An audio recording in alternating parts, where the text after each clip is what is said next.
The explosion should have erased him from existence. Every alien sensor confirmed it. Every military prediction agreed. The battle near the Orith Nebula had ended in complete destruction. Human ships had been reduced to burning fragments. Energy waves had swallowed entire fleets.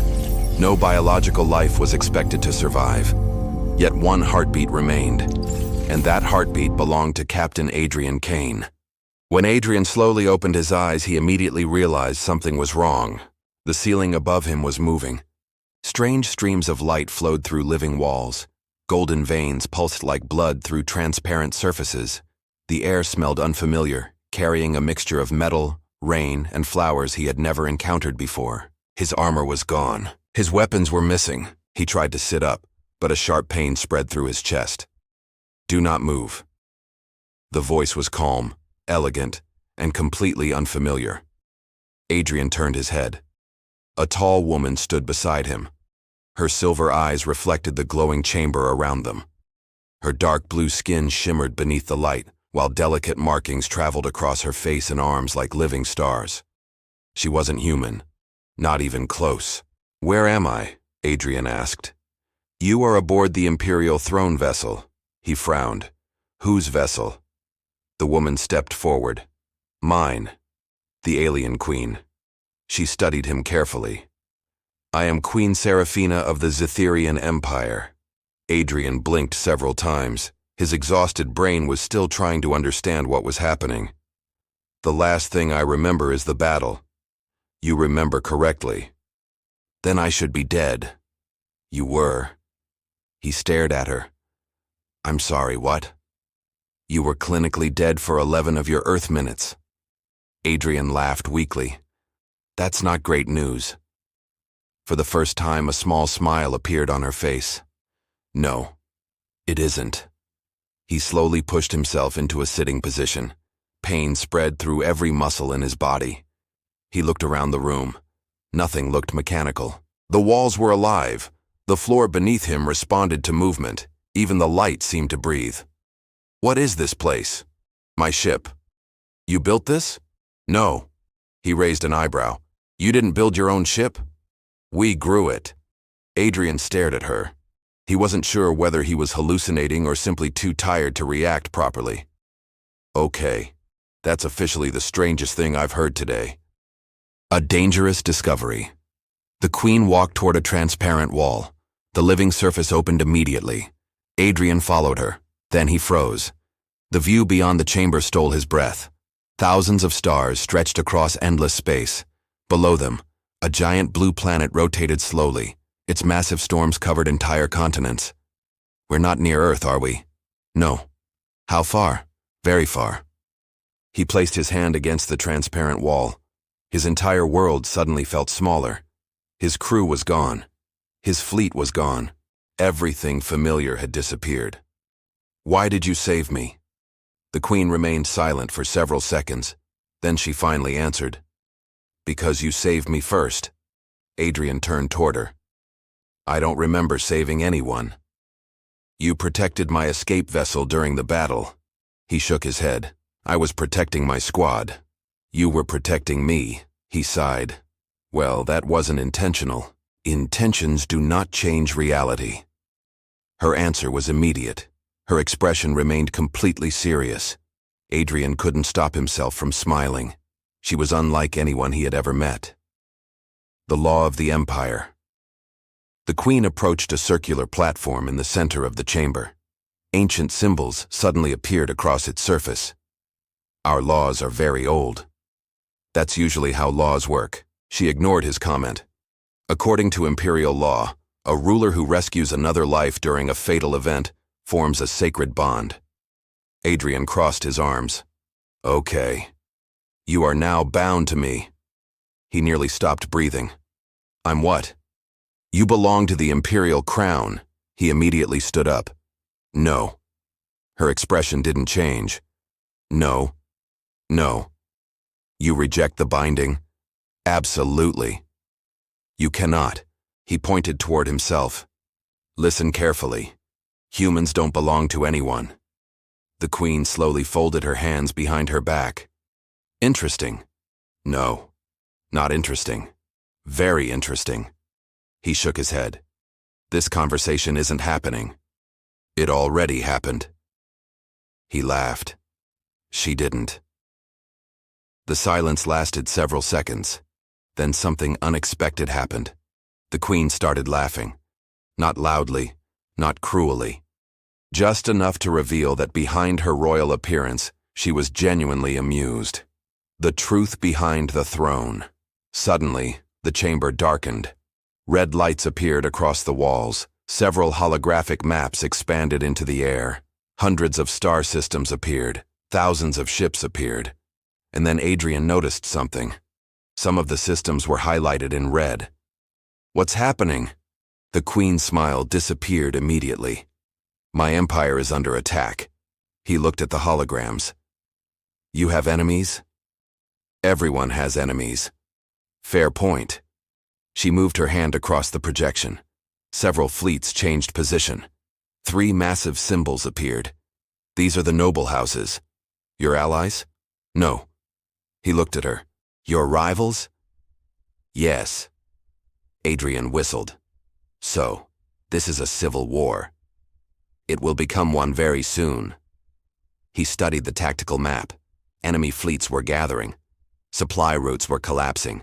Entire sectors were preparing for rebellion. The situation looked terrible. You know, Adrian said, humans have a saying. What saying? When everything goes wrong, make coffee and create a new plan. The Queen looked completely confused. What is coffee?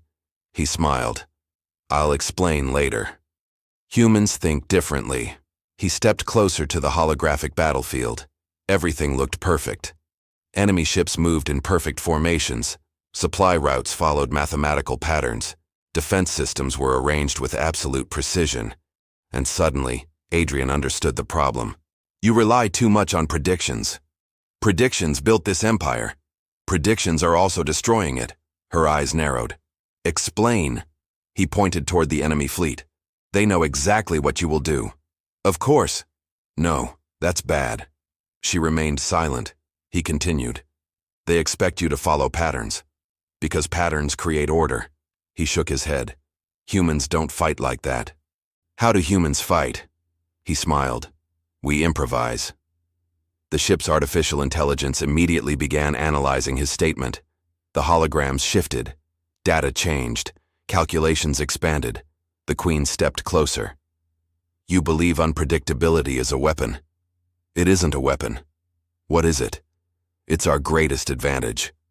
The arrival of the enemy. Before she could answer, alarms suddenly echoed throughout the ship. The walls turned crimson. The holographic display expanded. Multiple fleets appeared near their position. They found us, the Queen said. Adrian looked at the tactical map. Dozens of enemy warships were dropping out of hyperspace. Hundreds of smaller vessels surrounded them. The attack had already begun. Those are your rivals? Yes. How bad is this? Her answer was immediate. Very bad. The enemy ships formed perfect attack patterns. Everything was organized. Everything was calculated. Everything was predictable. And that gave Adrian an idea. He smiled. The Queen noticed immediately. You have a plan. Maybe. Humans always say that before doing something dangerous. He shrugged. That's because dangerous ideas usually become our best ideas. Outside the massive viewing window, enemy weapons began charging. Inside the chamber, the Queen watched the human soldier standing beside her. He should have been dead. He should have been afraid. Instead, he was smiling. And for the first time in centuries, Queen Seraphina realized something extraordinary. The future could no longer be predicted, because humanity had just entered the game, and the galaxy was completely unprepared for what humans would do next. The enemy fleet surrounded the royal flagship from every direction. Thousands of weapons locked onto Queen Seraphina's vessel, but something felt strange. They weren't firing. Captain Adrian Kane crossed his arms while studying the holographic battlefield. They're waiting. Queen Seraphina nodded. They want me to surrender. A transmission suddenly appeared in the center of the command chamber. An armored alien appeared on the screen. His face was covered with scars, and his dark uniform carried the symbol of one of the oldest noble families in the Empire. "Greetings, Your Majesty." Serafina's expression immediately became cold. "Lord Varos." Adrian quietly whispered, "I already don't like this guy." Varos ignored him. "You have violated the sacred traditions of our people. You allowed a human onto the Imperial throne vessel. He is under my protection. He is an outsider. He is my ally." Varos smiled. "Then you have already lost." The transmission ended. Silence filled the room. Finally, Adrian broke it. "So let me guess, he wants your throne." "Yes." "How many ships does he have?" 120. "And we have?" 34. Adrian sighed. "I've definitely had better days." The human strategy. The battlefield expanded across the chamber. Every enemy ship followed a perfect pattern. Every movement was calculated. Every formation was precise. Adrian immediately recognized the weakness. They think like machines. Several alien commanders turned toward him. "That would weaken our defenses." "Exactly." The Queen slowly walked toward him. "You want us to appear weak?" "No." He pointed toward the battlefield. "I want them to believe they've already won." An unpredictable species. Several hours later, the entire fleet began moving. Ships changed their positions. Defense formations disappeared. Communication routes shifted. Supply vessels moved in completely unexpected directions. The commanders were becoming nervous. "This strategy makes no sense." Adrian laughed. "Welcome to humanity." The enemy fleet immediately reacted. Their formations changed. Their calculations increased. Their prediction systems began analyzing thousands of new possibilities. And that was exactly what Adrian wanted. Because humans rarely followed perfect plans. Humans adapted. Humans improvised. Humans created opportunities inside disasters. For the first time in centuries, the enemy couldn't predict what would happen next. Queen Serafina quietly watched him. "You truly believe uncertainty is a weapon?" "It isn't just a weapon." "What is it?" "It's the reason humans survive." The Queen's hidden fear. Suddenly, the ship shook violently. Warning alarms echoed through the living walls. "Hull damage detected." Another explosion followed.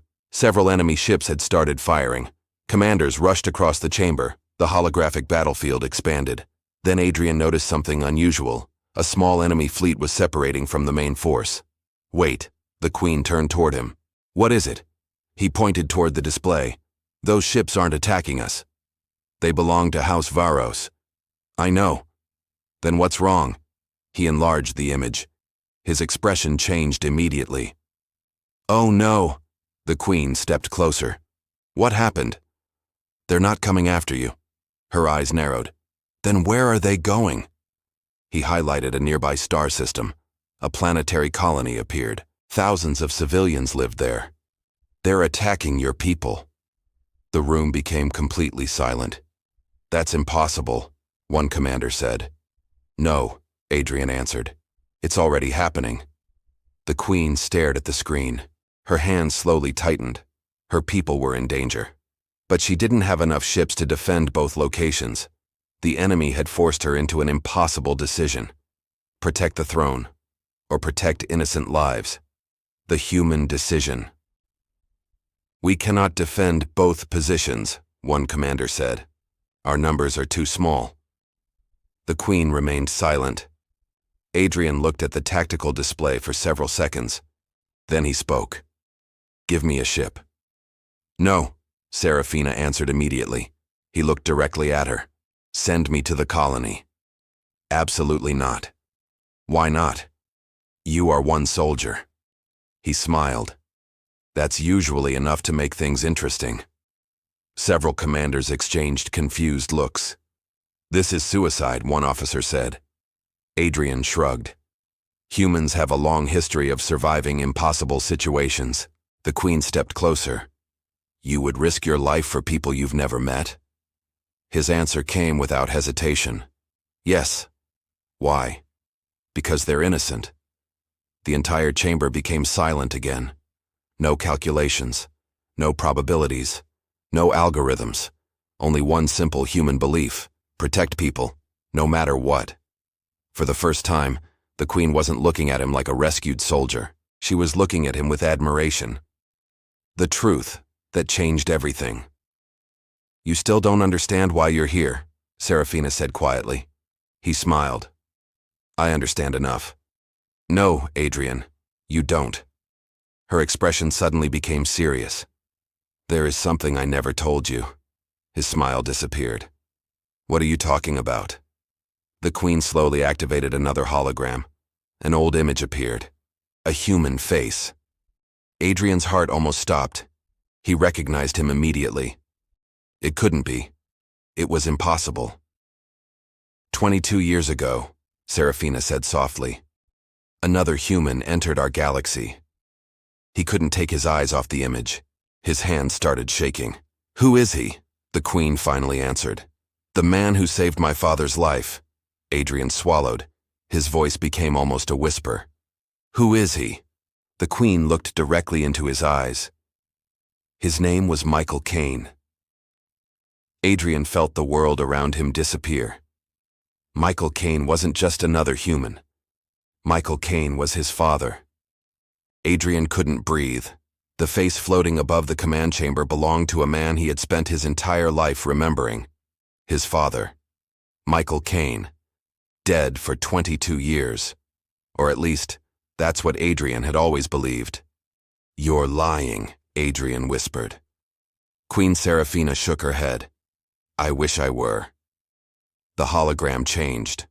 An old recording appeared. Michael stood inside the same throne chamber, younger but unmistakably human.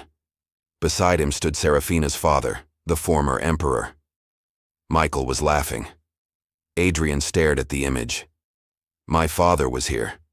"Yes." "What happened to him?" Serafina lowered her eyes. "He saved my father's life during the first Varos rebellion." Adrian's expression hardened. And then, he disappeared. Where? We never found out. A sudden alarm interrupted them. "Enemy forces have reached the colony." Adrian immediately turned toward the tactical display. His personal emotions disappeared. People were still dying. "How many ships can you give me?" Serafina looked at the commanders. "1 cruiser." Adrian nodded. "That's enough." She grabbed his arm before he could leave. "Adrian." He turned. "Come back alive." He smiled. "I'll try." The human cruiser launched from the flagship. Only 12 ships followed it. Against Varos's fleet, they were hopelessly outnumbered. But Adrian didn't intend to fight the entire fleet. He studied the colony's defenses. "Open a channel." A terrified colony commander appeared. "Royal forces, we're being surrounded." Adrian spoke calmly. "How many civilians?" "Nearly 40,000. Then we're getting everyone out." The commander hesitated. "How?" Adrian looked toward his tactical officer. "Prepare every transport ship. But the enemy will destroy them. Not if they think we're attacking somewhere else." He pointed toward a nearby asteroid belt. "Move our cruisers there." The fleet obeyed. Varos immediately reacted. Enemy ships followed them. Adrian smiled. They took the bait. His cruiser suddenly turned. The 12 ships accelerated directly toward the colony. "Launch the transports." Dozens of civilian transports escaped the planet. Enemy fighters rushed after them. Adrian's fleet intercepted. The battle became chaos. Lasers crossed the darkness. Ships exploded. Adrian's cruiser shook violently. "Shields at 30%. Keep moving." "Sir, we're surrounded." Adrian looked at the tactical screen. Then he noticed something. A small group of enemy ships wasn't attacking. They were waiting. "Varos is holding his best ships back." "Why?" Adrian smiled. "Because he wants me alive." A voice suddenly filled the bridge. Adrian Caine, Lord Varos, appeared. "You have your father's eyes." Adrian froze. "You knew him?" Varos smiled. "I was there when he died." Adrian's hands tightened. What did you do? Your father was given a choice. Varos leaned closer. Join us, or die protecting this empire. Adrian stared at him. And he chose? Varos's smile disappeared. He chose the empire. Adrian looked at the fleeing civilian transports, then at the enemy fleet. Then he smiled. Sounds like him. He opened every communication channel. All ships prepare for emergency maneuver. The alien commanders hesitated. That maneuver is impossible. Adrian laughed. My father apparently had the same problem. The cruiser suddenly plunged into the asteroid field. Enemy ships followed. Adrian waited. 3 seconds. 2. 1. Now! The fleet activated its engines simultaneously. They used the asteroids to slingshot around the enemy formation. Enemy ships collided with one another. Their perfect formation collapsed. The colony transports escaped. One by one, the enemy ships began retreating. Adrian's bridge erupted in cheers, but he wasn't celebrating. He looked at the final transmission from Varos. This isn't over, human. Adrian stared into the hologram. No. He looked toward Queen Seraphina's flagship. But neither is my father's story. When Adrian returned, Seraphina was waiting. She walked toward him slowly. You saved 40,000 people. Adrian nodded. Your father once did the same. Adrian looked at her. Why did you never tell me? Because your father made me promise. Promise what? That if another Kane ever came here, I would tell him the truth only when he was ready. Adrian's eyes narrowed. And am I? Seraphina smiled sadly. Now you are. She activated one final recording. Michael Caine appeared. His voice was older, more serious. If you're watching this, Adrian, then somehow you survived long enough to find your way here. Adrian's eyes filled with tears. His father continued, I don't know if I'll ever see you again. The recording paused for a moment. But if I don't return, remember this. Michael looked directly into the camera. Being human isn't about being stronger than everyone else. Adrian swallowed. It's about standing between the innocent and those who would destroy them. The recording ended. Silence filled the chamber. Adrian wiped his eyes. Seraphina stepped beside him. Your father changed this empire. Adrian looked at the stars outside the window. Then I guess I have a lot to live up to. She smiled. No. She looked directly at him. You have something greater. What? Your own legacy. Outside, the surviving human and alien ships formed a new alliance. For the first time, humans were no longer outsiders in the Empire. They were allies. And somewhere beyond the stars, Lord Varos was preparing his next attack. Adrian looked toward the darkness. His father's story had ended, but his own had just begun.